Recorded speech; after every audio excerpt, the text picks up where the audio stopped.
Having chosen to become the first president since Woodrow Wilson to remain in the capital after the end of his term, Obama purchased a 9-bedroom home in the Kalorama neighborhood with the intention of staying for 2 years so that his younger daughter, Sasha, could complete high school in Washington. Although he indicated at his final press conference that he did not intend to be actively involved in politics, he outlined several developments that could reverse that decision, including systematic discrimination being ratified in some fashion, the creation of obstacles to voting, and efforts to silence the press or dissent. The former president and former First Lady received a joint $65 million advance from Penguin Random House's Crown Publishing Group for their respective memoirs. Obama also began undertaking high-paid speaking engagements, including addresses to Wall Street financial firms, which earned him as much as $400,000 an outing, as well criticism from some corners for his acceptance of extravagant fees.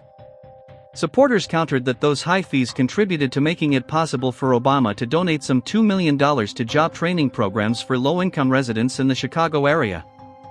Jackson Park, on Chicago's South Side, was chosen by the Obama Foundation, founded in January 2014, as the location for the Obama Presidential Center. Intended as an economic engine for the South Side, nestled in Parkland, and dedicated to informing and inspiring future leaders, the center was designed to include a library, museum, athletic facility, and forum for public meetings. It also was planned to serve as the headquarters for the Obama Foundation and the My Brother's Keeper Alliance, the organization Obama founded in 2014 to provide opportunities for boys and young men of color. The former president also indicated his support for the National Democratic Redistricting Committee, an organization led by former Attorney General Eric Holder that was focused on executing a comprehensive redistricting strategy to counter what it saw as the abuses of Republican gerrymandering.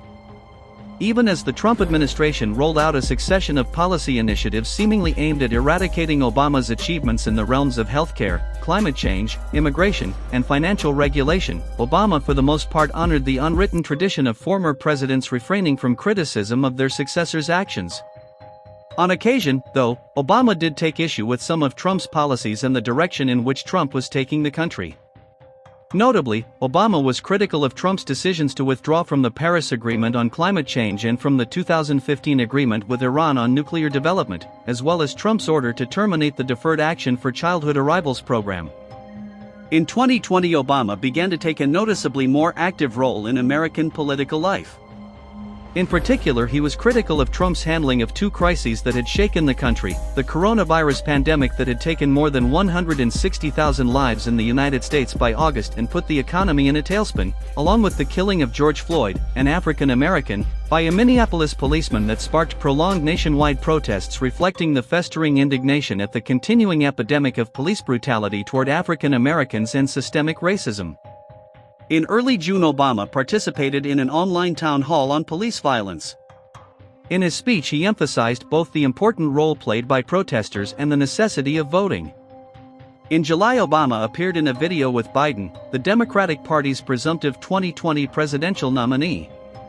Practicing social distancing emblematic of the effort to stem the spread of the coronavirus, the two men discussed a range of issues, including the steps required to tame the pandemic and resuscitate the economy, and Obama expressed confidence in the character and leadership ability of Biden, who had tied his candidacy to his role in the Obama administration and his friendship with the popular former president.